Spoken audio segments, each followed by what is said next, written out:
부부관계를 잘 안 하시는 분들이 꽤 많더라고요. 섹스를 안 하면 유방암이라든가 자궁 내막암이라든가 이런 호르몬에 의존적인 부인암이라든가 유방암 같은 것들이 점점 젊은 환자들한테서 나타날 수 있거든요. 여성 호르몬을 억제를 하다 보면 인위적인 폐경 상태가 지속이 될 수밖에 없어요. 나이 30, 40 돼도 겉으로 보이는 건 멀쩡하지만 아래 생식기는 완전히 할머니처럼 될 수 있는 거예요.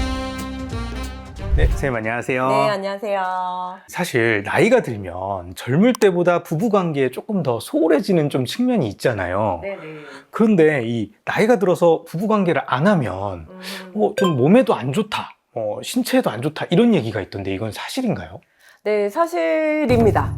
네, 되게 좀 어이가 없으실 수도 있겠지만 네. 저는 진료실에서 정말 부부관계 열심히 하시라고 말씀을 드리거든요. 왜 산부인과 의사로서 그런 말씀을 드릴 수밖에 없냐 하면 저희 이제 클리닉에 오시는 분들 중에 질 입구가 막혀서 오시는 분들이 있어요. 막혀요. 네. 질 자체, 그러니까 오프닝 자체가 너무 좁아져가지고 애초에 우리가 이제 산부인과 의사들이 검진할 때 쓰는 스페큘럼이라고 하는 질경인데요. 질경 자체가 삽입이 안 되는 경우도 있고, 그 다음에 초음파 프로브, 이제 질 초음파 보는 그런 프로브 자체가 아예 삽입이 안 되는 경우들이 있어요.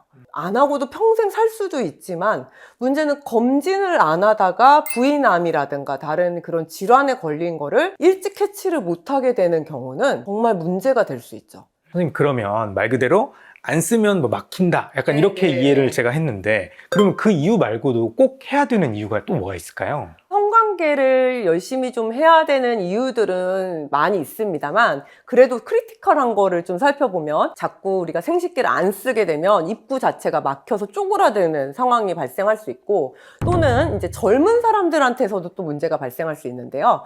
요즘 부인암이라든가 유방암이라든가 그렇게 여성 호르몬에 의존적인 암을 가진 분들이 점점 환자들이 젊어지는 경향들이 있어요. 그래서 이런 환자들은 이제 수술을 하고 나서 추가 치료를 할 때 호르몬 치료를 하게 되는데 그 호르몬 치료의 원리가 여성 호르몬을 억제하는 쪽으로 호르몬 치료를 하게 됩니다.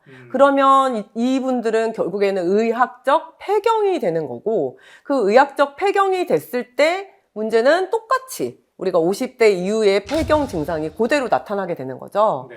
그래서 여성 호르몬이 다 떨어지다 보니까 성욕도 떨어지게 되고 질도 마르게 되고 그러다 보니까 성관계 할 때도 너무 아프고 아니면 팬티가 닿을 때 너무 아프다던가 쓰라린다던가 팬티가 닿는 면이 자꾸 쓰라리다 못해 피가 난다던가 이런 상황들이 발생할 수가 있게 돼요. 그런 부부관계가 안 되고 내가 충분히 이 사람한테 안정감이라던가 아니면 여성으로서의 뭔가 기능을 못한다는 거에 대해서도 되게 괴로워하세요.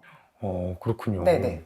그러면 사실 약간 결혼을 안 하신 분은 사실 어떤 그런 걸 할 수 있는 확률도 더 적잖아요. 네, 그럼 그런 분들은 실제로 그런 병들이 많이 발생할 수도 있겠네요. 저희 병원에 오셔서 제가 만나봤던 분들은 사실 그런 분들보다도 실제 결혼을 하신 분들이 더 많았어요. 아, 그래요? 네, 그런데 이제 섹스리스신 거죠, 결국에는. 이제 섹스리스 생활을 계속 하다가 이제 주로 여자들이 폐경이 되면서 에스트로겐과 그다음에 여자들도 남성 호르몬인 테스토스테론이 어느 정도 나오거든요. 근데 이제 폐경이 되면 그거 자체 용량이 훅 떨어지게 되고 잘 안 나오게 돼요. 그러다 보니까 여자의 질이라든가 그런 비뇨 생식기 거기 점막 자체가 완전히 마른 논처럼 딱딱해지고 빳빳해지게 되는 거고 그리고 테스토스테론도 일종의 이제 성적인 욕구를 만들어주는 그런 호르몬인데 걔도 안 나오니까 애초에 또 이제 몸도 나이가 먹는데 뭐하러 내가 부부관계를 하냐 이렇게 생각하게 되시니까 이제 여자분들이 성관계할 때 아프고 그 다음에 욕구도 안 생기고 하니까 폐경 이후부터는 점점 부부관계를 피하게 되죠. 근데 또 남편들이 또 와이프가 싫어하니까 그거를 억지로 막 또 할 수는 없잖아요. 그쵸. 그리고 남자들도 이제 나이 먹음에 따라서 약간의 성기능이 좀 저하될 수도 있고 하니 점점 부부관계를 안 하게 되는 분들도 계십니다. 네. 그렇군요. 네. 만약에 부부가 아니거나 아니면 뭐 좀 사별을 하셔서 좀 파트너가 없거나 하시는 분들은 혹시 그 자위 같은 게 좀 도움이 되지 않을까요? 네, 도움이 될 수 있습니다. 기구들, 섹스토이가 종류가 되게 다양하게 있는데, 그냥 클리토리스를 자극하는 기계들도 있고, 그 다음에 삽입형으로 같이 이제는 질 안에 페네트레이션을 하는 그런 섹스토이도 있거든요. 저는 어느 게 나쁘다, 어느 게 좋다라고 생각하지는 않아요. 너무 이게 기회가 없다. 섹스에 대한 기회가 없다 하시면 저는 페네트레이션 하는 삽입형 그런 섹스토이를 단지 이제 위생만 깔끔하게 한다면 네, 사용하는 것도 상당히 질 자체의 그런 볼륨을 유지하는데 좋은 방법이라고 생각하고, 실제로 뭐 MRKH 신드롬 같은 경우에도 질 자체를 넓히기 위해서 그런 몰드를 써요. 몰드를 뭐 플라스틱이라든가 아니면 실리콘, 나무로 된 몰딩을 이제는 질 안에다 넣어서 질을 넓히는 치료도 있거든요. 저는 만약에 이제 내가 파트너가 없는데 성적인 니즈는 그래도 좀 있고 한다면 자위를 규칙적으로 하는 것도 되게 건강을 유지하는 그런 방법이라고 생각합니다. 선생님은 그러면 어쨌든 이런 걸 권장하시는데 하면 이런 게 좋다 이런 것도 네. 좀 얘기해 주실 수 있나요? 네, 물론 섹스를 안 한다는 거가 비정상적이라고 말할 수는 없어요. 이제 각각의 부부에 따라 사정이 다른 거잖아요.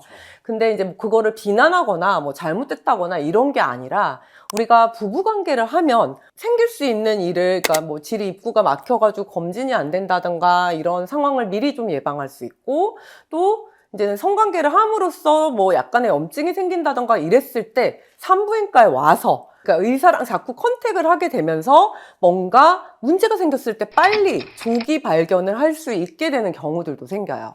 그리고 실제로 이제 성관계라는 것 자체가 뭐 도파민이라든가 아니면 세로토닌과 같은, 그 다음에 옥시토신, 이렇게 몸에 좋은 즐거움을 주는 그런 호르몬들, 그 신경 전달 물질들을 많이 만들어내기 때문에 실제로 건강에도 좋을 수밖에 없고요. 그리고 성관계 자체가 우리가 뭐 단지 성적인 쾌락만을 위해서 하는 거는 아니라고 생각해요. 전 부부관계가.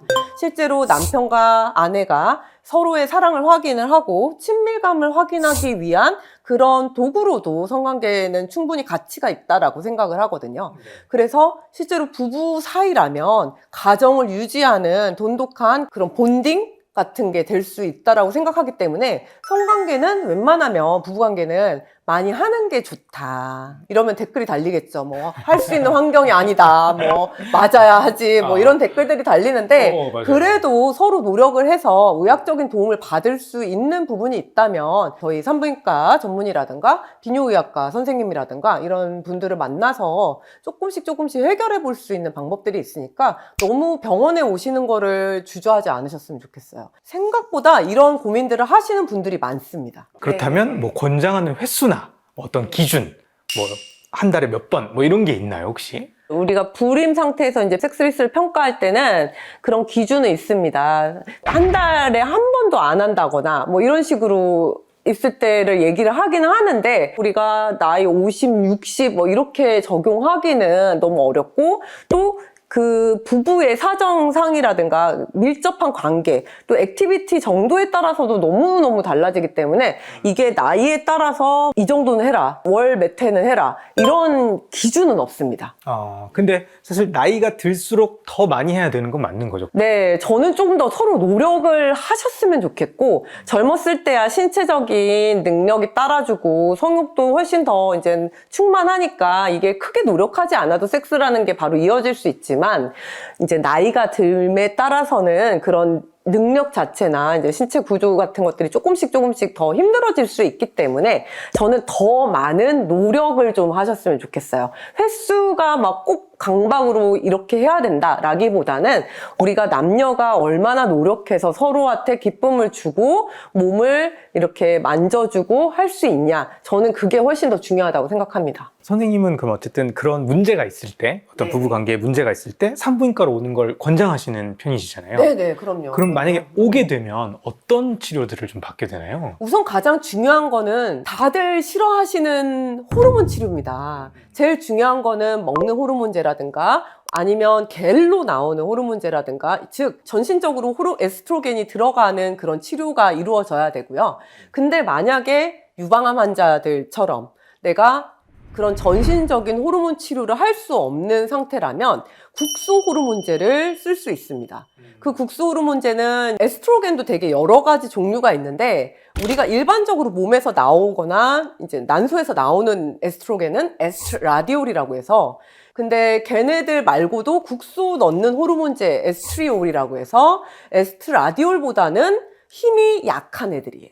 근데 거의 기능은 똑같이 하는 그런 애들을 질 안에다가 넣거나 바르거나 이런 식으로 해서 질 점막을 조금 재생시키고 그 다음에 이제 히알루론산 그런 점막이라든가 우리 뭐 관절이라든가 이런 데를 이렇게 주성분으로 하는 히알루론산을 이제 같이 주입을 하거나 질 점막에 투약을 시켜가지고 질 점막이 다시 좀 이렇게 핑키시하게 색깔도 좀 건강하고 두께도 좀 더 두껍게 그렇게 만들 수가 있는 거죠. 제가 비뇨기과를 가보고 그리고 제가 뭐 와이프랑 산부인과를 가봤을 때 뭔가 이런 성관계에 대한 질문을 막 거기서 이렇게 상담하듯이 얘기하는 게 사실 쉽지 않을 것 같거든요. 맞습니다. 그래도 병원을 찾는 게 맞는 건가요? 네, 우선은 저는 병원을 그럼에도 불구하고 찾아주셨으면 좋겠고 사실상 그게 환자들이 느끼는 포인트가 틀린 게 아니에요. 실제로 의사들이 비뇨기과라든가 산부인과 의사들이 그런 부분에 있어서 오히려 무지한 경우도 많고 그런 문제를 충분히 이렇게 컨설팅을 해줄 만한 시간적 여유라든가 아니면 그런 시간을 이제 들였을 때 환자라든가 이제 의사들한테 어느 정도 수가가 매겨진다든가 이런 시스템적인 문제가 있어요. 1분 진료가 아니라 조금 더 이제 진료를 할 수 있는 사회적인 개선이 너무너무 필요하고 실제로 이제 뭐 교육이라든가 성교육이라든가 이런 거에 있어서도 전문의들이 조금 참여를 해가지고 실제 산부인과라든가 비뇨기과의 그런 인식 자체를 조금 더 좋게 만들어주고 허들을 낮추는 움직임도 저는 필요하다고 생각합니다. 네, 선생님 오늘 제가 선생님 말씀을 들으면서 이 부부 사이에 성관계도 굉장히 중요하다라는 생각을 했는데요. 마지막으로 한 줄 처방전 부탁드리겠습니다. 우선은 너무 쓸데없는 짓 하시지 마시고 힘들면 병원 좀 오시라 라고 말씀드리고 싶습니다. 뭔가 이제 자꾸 뭐 민간 의료라든가 아니면 다른 이상한 방법으로 좀 해결을 하시려고 한다던가 아니면 그냥 방치하시다가 부부 사이가 좀 안 좋아지는 경우들을 너무 많이 봤기 때문에 병원에 오시면 의학적으로 도움을 받을 수 있는 면이 있어요. 그러니까 걱정하시지 마시고 이런 고민은 정말 많이 하고 계신다. 나만 이런 게 아니니 조금 너무 겁먹지 말고 병원에 오셔서 상담을 받고 적절한 치료를 받으셨으면 좋겠습니다. 네, 그렇군요. 사실 어떤 아팠을 때 사실 병원을 가잖아요. 뭐 그런 것처럼 사실 이런 문제도 가장 전문가인 산부인과나 네. 비뇨기과에 가는 게 네. 정말 좋을 거라는 생각을 했습니다. 네, 선생님 오늘 말씀 감사합니다. 네, 감사합니다.